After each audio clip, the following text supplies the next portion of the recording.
नमस्कार दोस्तों, स्वागत है आप सभी का इस लेक्चर में जिसमें हम आपको जीके के इम्पोर्टेंट क्वेश्चन के बारे में बहुत ही आसान तरीके से आप लोगों को एक्सप्लेन करेंगे। बस आप लोग अपना फोकस सामने रखना, बहुत इजीली अंत तक बहुत आसानी से इन क्वेश्चन को समझ जाएंगे। शुरू करते हैं। आज का पहला क्वेश्चन क्या है उसके बारे में।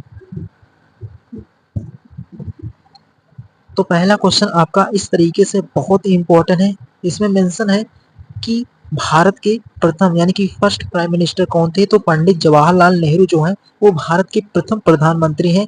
ये आपको क्लियर होना चाहिए, सीधे एग्जाम में बनने वाले क्वेश्चन है। एंड उसी प्रकार सेकंड है, ये भी आपका बहुत इंपॉर्टेंट है। इसमें मेंशन किया है कि 1857 यानी कि 1857 की क्रांति का मुख्य कारण क्या था।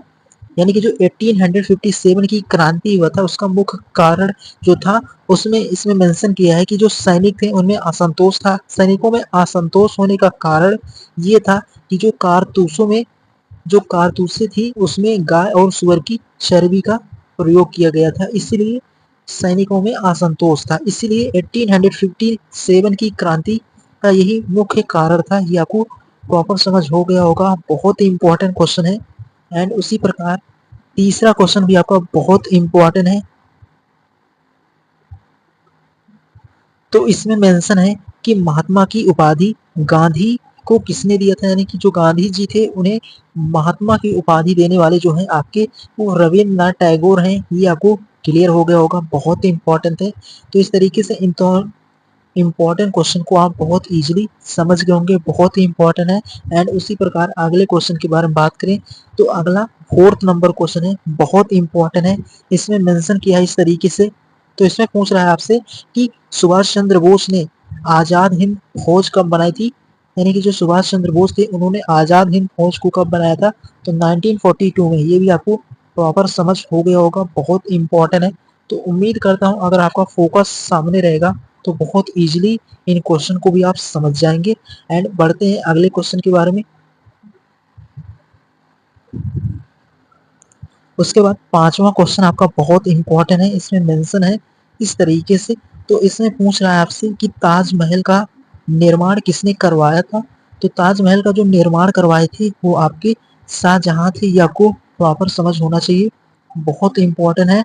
एंड उसी प्रकार छठवां क्वेश्चन है आपका बहुत इंपॉर्टेंट है।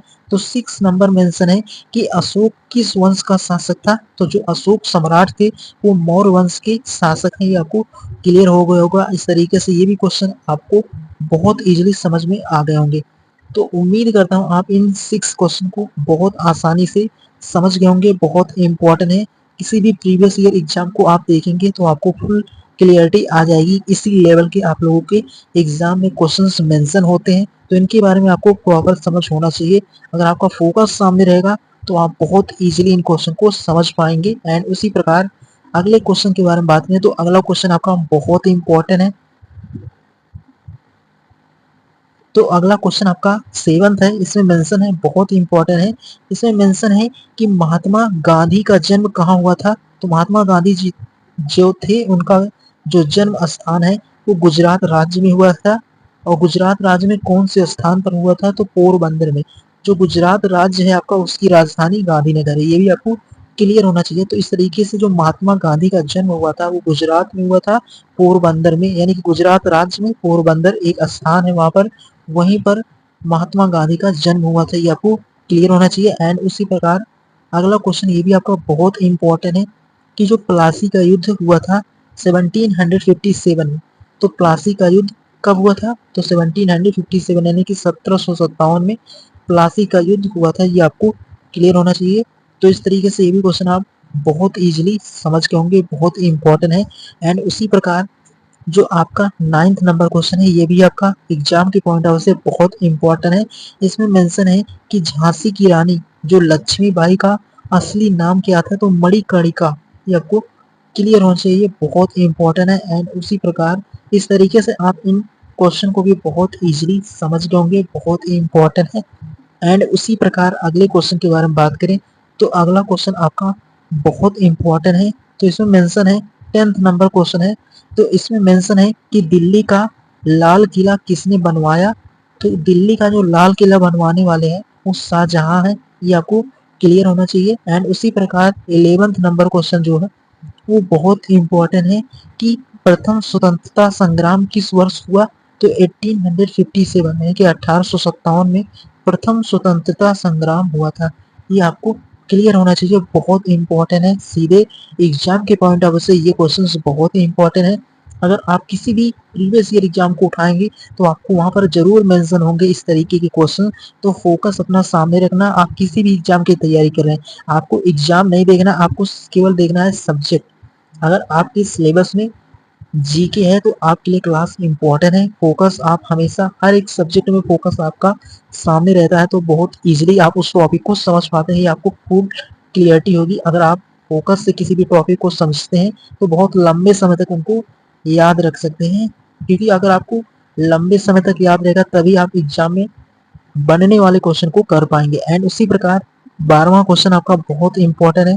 इसमें मेंशन है कि भारत छोड़ो आंदोलन कब हुआ था, तो 1942 में भारत छोड़ो आंदोलन शुरू हुआ था। ये आपको क्लियर हो गया होगा, बहुत इंपॉर्टेंट है। एंड उसी प्रकार अगले क्वेश्चन के बारे में बात करें तो अगला क्वेश्चन भी आपका बहुत इंपॉर्टेंट है। तो अगला क्वेश्चन आपका था 13 नंबर क्वेश्चन। इसमें बोल रहा है कि जो नेपोलियन बोनापार्ट किस देश का शासक था, तो फ्रांस का था। आपको क्लियर होना चाहिए, बहुत इंपॉर्टेंट था एग्जाम के पॉइंट ऑफ से। उसी प्रकार 14 नंबर है, इसमें मेंशन है कि जो भारत का संविधान कब लागू हुआ था, तो 26 जनवरी 1950 यानी कि 26 जनवरी 1950 को भारत का संविधान लागू हुआ था। ये आपको क्लियर होना चाहिए।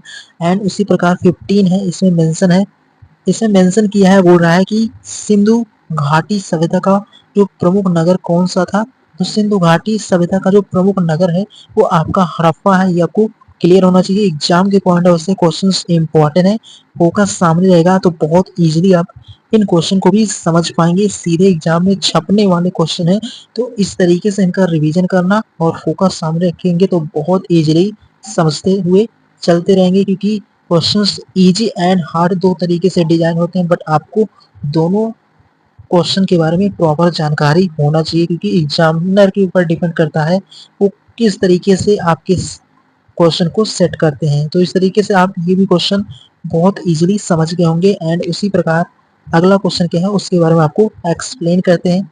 एंड 16 नंबर क्वेश्चन आपका बहुत इंपॉर्टेंट है, सीधे एग्जाम में पूछा जाने वाला क्वेश्चन है। इसमें मेंशन है कि दादा भाई नौरोजी को क्या कहा जाता है, यानी कि जो दादा भाई नौरोजी हैं उन्हें भारत का वृद्ध पुरुष यानी कि grand old man of India, Bharat का वृद्ध पुरुष दादा भाई नौरोजी को कहा जाता है। ये भी आपको क्लियर होना चाहिए। एंड 17 नंबर क्वेश्चन तो बहुत इंपॉर्टेंट है, इसमें मेंशन किया है कि जलियांवाला बाग हत्याकांड कब हुआ था, तो 13 अप्रैल यानी कि 13 अप्रैल 1919 यानी कि 13 अप्रैल 1919 को जलियांवाला बाग हत्याकांड हुआ था। बहुत ही इंपॉर्टेंट है ये घटना, बहुत ही क्या है भयानक इस दिन हुआ था। ये आपको हिस्ट्री में प्रॉपर समझने को मिलेगा, बहुत इंपॉर्टेंट था। इसके बारे में एक इम्पॉर्टेंट क्लास के बारे में आपको डिटेल में डिस्कस करेंगे, बहुत इंपॉर्टेंट इवेंट हुआ था इस दिन।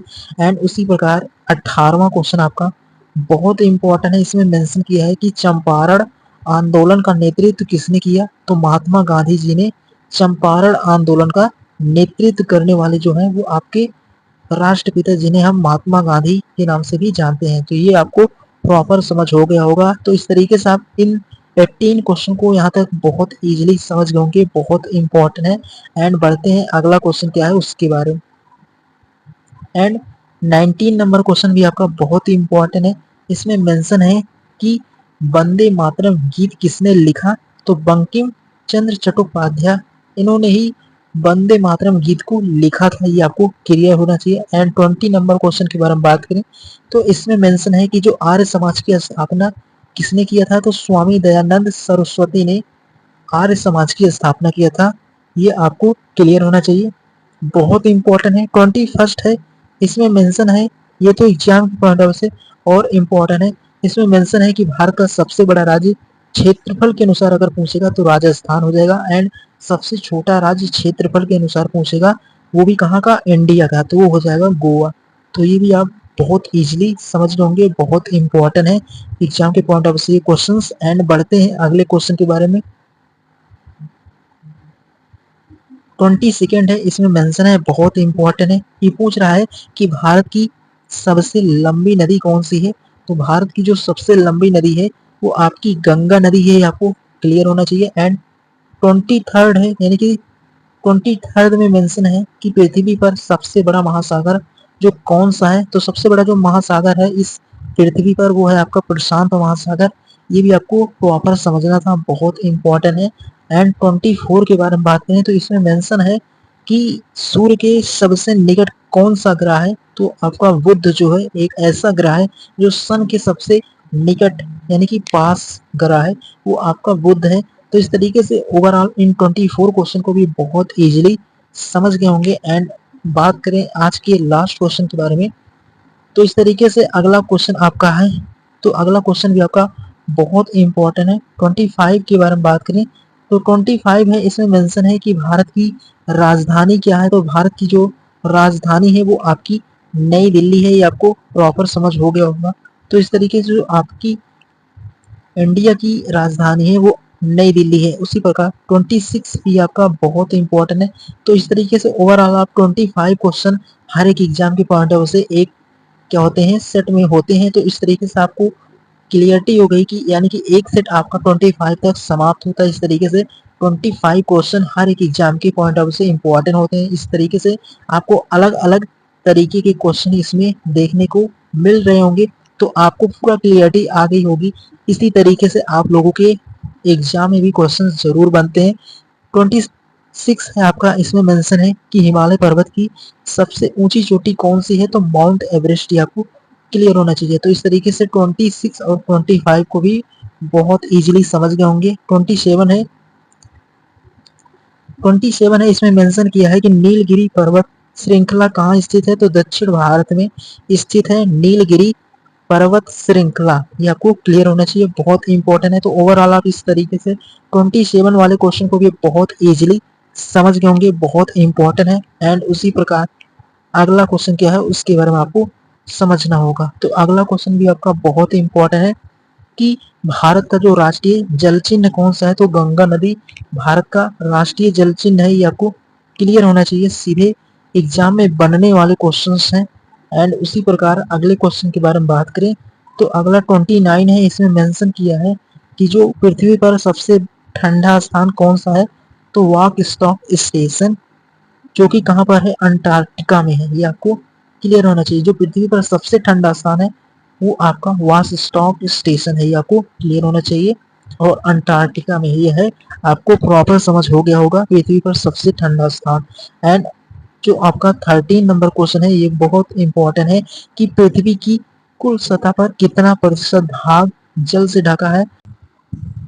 तो उम्मीद करता हूँ आज के इन सभी क्वेश्चन को बहुत आसानी से आप लोग समझ के होंगे। बहुत इंपॉर्टेंट क्लास था जिसमें इंपॉर्टेंट क्वेश्चन के बारे में हमने डिस्कस किया और कुछ ऐसे क्वेश्चन थे जो आप लोगों को पहले से आते होंगे, बट इन क्वेश्चन का रिवीजन करना है क्योंकि कभी कभी इजी क्वेश्चन भी आपके एग्जाम में बनते हैं और एग्जाम का प्रेशर होने के कारण आप उन क्वेश्चन को भी रॉन्ग कर देते हैं। तो इन गलतियों से बचना और अपने सभी फ्रेंड के साथ शेयर करना ताकि वो भी अपनी तैयारी को और बेहतर कर सके। मिलेंगे आने वाले लेक्चर में जहाँ पर और इम्पोर्टेंट